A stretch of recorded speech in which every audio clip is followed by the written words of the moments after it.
మొత్తం 28 రాష్ట్రాలు ఉంటే తెలంగాణ 24వ ర్యాంకులో ఉంది.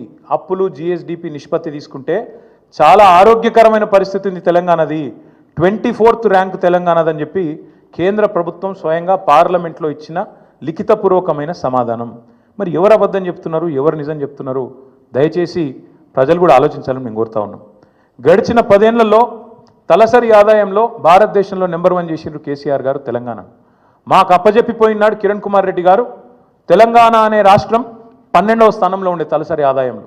కానీ మేము దిగిపోయినాడు నెంబర్ 1 స్థానానికి తీసుకుపోయింది కేసీఆర్ ప్రభుత్వం కాదా?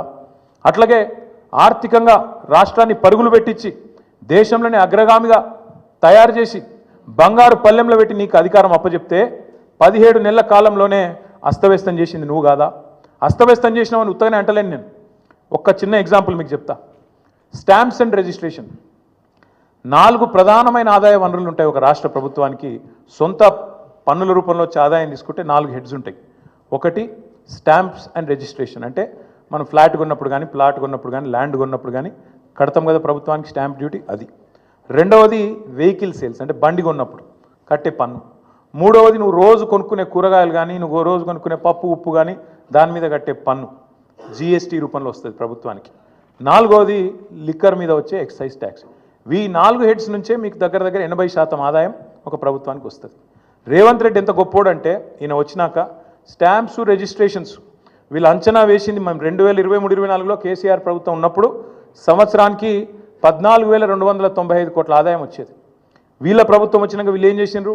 మేము చాలా పెద్ద పోటుగాలం, రియల్ ఎస్టేట్ అంటేనే రేవంత్ రెడ్డి అంటేనే రియల్ ఎస్టేట్ అని చెప్పి 2024-25 సంవత్సరానికి గాను ఒక 4,000 కోట్లు ఎక్కువ వేసుకున్నారు. అంచనా ఎంత వేసారంటే 18,000 కోట్ల పైచిలకు ఆదాయం వస్తుంది రాష్ట్రానికి అని లెక్కలేసిండ్రు. కానీ ఎంత వచ్చింది ఎవరికైనా? 14,000 కోట్లు మాత్రమే వచ్చింది. గత సంవత్సరం కంటే తగ్గింది. ఎందుకు తగ్గింది మరి? ఎందుకంటే మీ తప్పుడు నిర్ణయాలు, మీ తప్పుడు ఆలోచనలు. హైడ్రా పేరుతోని మీరు చేసిన అరాచకం, పేదవాళ్ళ గుడిసెలు గులగొట్టి, పేదవాళ్ళ కడుపుల మీద కొట్టి, లేఅవుట్లకు బీభత్సం చేసి, నువ్వు మీ అన్నదమ్ములు అడ్డమైన వసూళ్లు చేసి, ఎక్కడ చెరువులు ఉంటే ఎక్కడ బఫర్ అని, ఇక్కడ ఇదని అదని బిల్డర్లను బెదిరించి ముక్కు బిండి వసూళ్లు చేసి పేదవాడి కడుపు మీద కొట్టి ఆఖరికి రాష్ట్రంలో ఇవాళ రియల్ ఎస్టేట్ పూర్తిగా పడిపోయే పరిస్థితి వచ్చిందంటే దానికి కారణం నీ అరాచకపు నిర్ణయాలు కాదా? ఇది వాస్తవం కాదా? స్వయంగా ప్రధానమంత్రి వచ్చి అన్నాడు ఆర్ఆర్ ట్యాక్స్ వసూలవుతుంది ఇక్కడ అని, రాహుల్ రేవంత్ ట్యాక్స్. ఇది వాస్తవం కాదా? ఇలా బిల్డర్ దగ్గర స్క్వేర్ ఫీట్కి 200 రూపాయలు వసూలు చేస్తున్నమాట వాస్తవం కాదా? మరి కాదంటే నువ్వు ప్రధానమంత్రి మీద కేసు పెట్టి ఆ మాట అన్నందుకు. ఎందుకంటున్నా అంటే ఇట్లాంటి పనికిమాలిన పనులు చేయబట్టి ఇలా స్టాంప్స్ అండ్ రిజిస్ట్రేషన్ తగ్గింది. జిఎస్టీ ఆదాయం కేసీఆర్ గారు ఉన్నప్పుడు 10 నుంచి 12% ఎన్నడూ తగ్గలే. 10 to 12% గ్రోత్ రేట్ ఎన్నడూ తగ్గలే. GST growth every year on year 10 to 12% పెరుగుతుండే. కానీ రేవంత్ రెడ్డి వచ్చిన తర్వాత ఒకటే సంవత్సరంలో 0% గ్రోత్ రేట్తో 28 రాష్ట్రాల్లో అట్టడుగున ఉన్నది ఇలా తెలంగాణ. ఇది వాస్తవం కాదా? నీ వల్ల ఈరోజు ఈ రాష్ట్రంలో క్రయ విక్రయాలు తగ్గినాయి, జిఎస్టీ పడిపోయింది. ఈ గణాంకాలు వాస్తవం కాదా? ఇది కాగ్ రిపోర్ట్లో వచ్చిన మాట వాస్తవం కాదా? నువ్వు స్వయంగా స్టేషన్ గన్పూర్ మీటింగ్లో చెప్పలేదా?